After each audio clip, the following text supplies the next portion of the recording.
napapasyal din ang inyong kasbag sa barangay Balete ng Batangas City kina Sir Pel, at birthday ni Sir Pel ang 75 years old. At habang kami nag-aantay at nanonood ng program, aba, hindi kami video picturean, ay shout out nga po pala kay Ninang Mina at sa mga taga Barangay Pulaut. Ay dito ang tuwa naman namin bunaynay at nakita ang kanyang mga kabarangay. Ay habang naman kami nanonood ng program, ay di ako na may nagnanaw din pala may bartender na kung gusto mong bumarek at gusto mong malaseng, ay di kumuha ka ng iyong babarikin.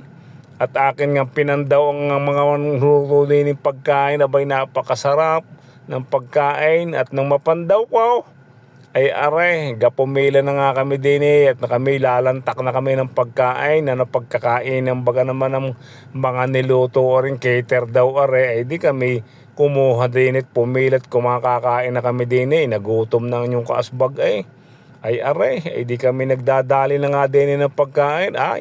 Ay talaga kaming buyang-buya. Shoutout kay Paring Peter, kay Kuya Alex at ang inyong kaasbag. Ay di dumali na rin ang kain ganare. Aba, ay pagkakasarap ng kain ng inyong kaasbag. Ay simple-simple pero rock.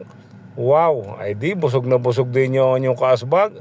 Aba, ay talaga namang salamat sa nag-imbita sa inyong kaasbag.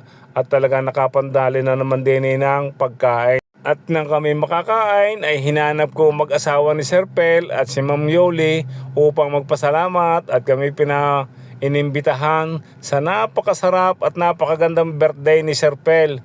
Maraming pong salamat po at God bless po sa inyo Sir Pel at kay Ma'am Yoli. Thank you for watching. Please like and share and subscribe Kasbag TV Vlog.